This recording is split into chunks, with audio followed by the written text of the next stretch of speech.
Good morning, neighborhood kids and everyone else. I'm so glad you're here to hear another story from God's Word, the Bible. We have been learning about the one true God all year long who made the heavens and earth and us. We learned about his son Jesus in the Gospels, Matthew, Mark, Luke, and John. We have learned about the history of the early church and the life of Paul in the book of Acts. And we know that it is God's heart that everyone would get to hear the gospel message, that his son Jesus died for our sin. All of those wrong things that we think and do and say, and that if we believe in Jesus, we can be forgiven of that sin and live our lives as devoted fans of God.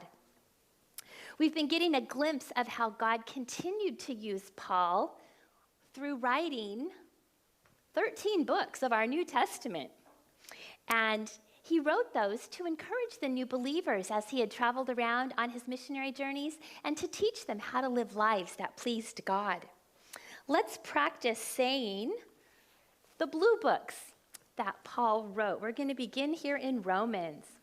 Romans, 1st and 2nd Corinthians, Galatians, Ephesians, Philippians, Colossians, 1st and 2nd Thessalonians, 1st and 2nd Timothy, Titus, and Philemon. And yes, 7 of those books we have not talked about yet. Well, we know that Paul was writing to the believers, and we talked about in many of the cities that he had been to. In our first lesson, we learned that he wrote a letter to the Galatians. And the people of Galatians that was written to lived in an area called Galatia. After his next journey, he wrote 2 books, 1st and 2nd Thessalonians. And those were to the people that lived over here in Thessalonica, teaching them what they needed to know because he had to leave them so quickly. Last week in our classroom, we talked about 3 more letters that Paul wrote. 1st and 2nd Corinthians to the people who lived in Greece, down in the city of Corinth. And he also wrote a letter to the believers that lived in Rome, even though he hadn't yet been there. Today, we'll see what these other 7 letters are. They could be divided into 2 groups. There were some letters that were written from prison. We call those the prison letters, and others that are called the pastoral letters, written to 3 men who were probably the pastors of the church at the time. And if you think back with me, in the book of Acts, you might remember that Paul had been arrested and taken to Rome. And instead of being in a prison in Rome, he had his own rented house. And that's where he had to stay.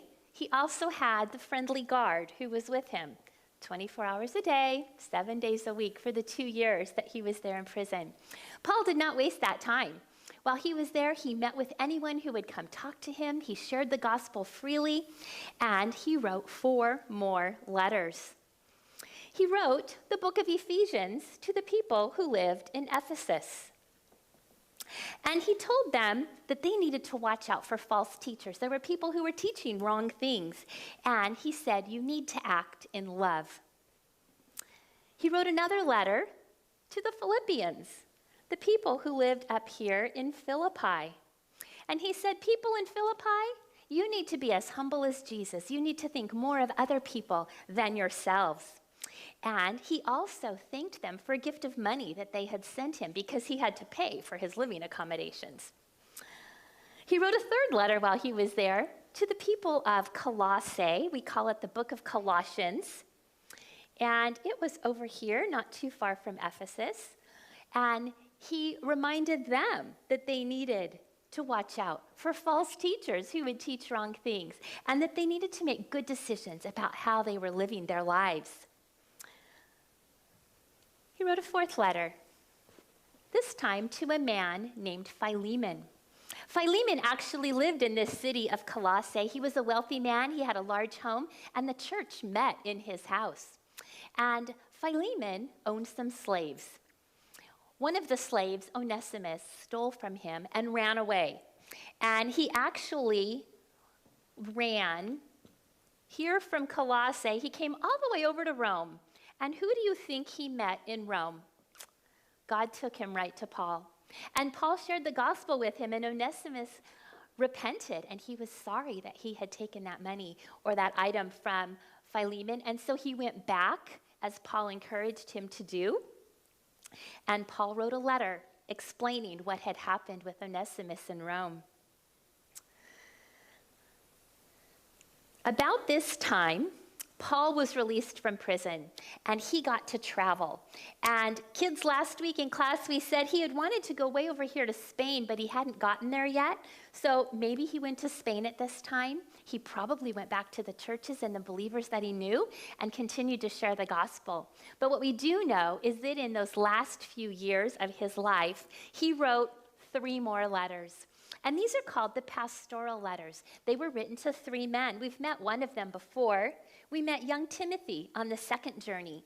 And Paul wrote 2 books, 2 letters to Timothy. And he also wrote the book of Titus.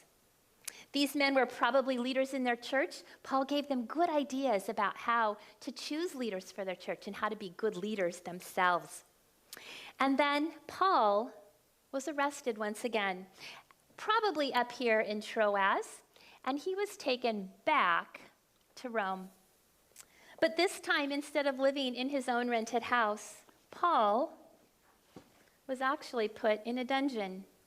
But we know from other stories that Paul does not waste time in the dungeon. He probably worshiped God and sang praise to him and thought of all the people that he knew and prayed for them while he was there. And he stayed in that dungeon for a few years until he was actually killed in the year 67. You know, it was Paul's hope that all of these new believers would grow in their faith, that they would make good choices about Christian living and godly living. We did an experiment last week in class. Some of those of you kids who were here might remember it. And we talked about garbage in and garbage out. We made a smoothie. We put in some mandarin oranges. Good so far? We put in a couple of bananas. Good so far? Y'all would probably drink this. We put in my very favorite ingredient, frozen strawberries. Good so far? And we mixed it up. Beware the noise.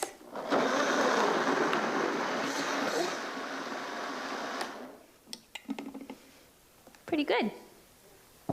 We also had some choices. You know what? I have some coffee grounds. It's fresh from this morning. I could put a few coffee grounds in. You probably wouldn't. Okay. Good choice. I have some leftover bread, a rotten apple core, the bottom of celery. Oh, here's my granddaughter's spaghetti noodles from dinner last night. No. Okay. Well, good choices. Here's my favorite. And this really won't hurt it at all. I brought fresh dog poop. Anybody want? A little bit of dog poop will not hurt the smoothie, will it? You know what? That's what sin does to us.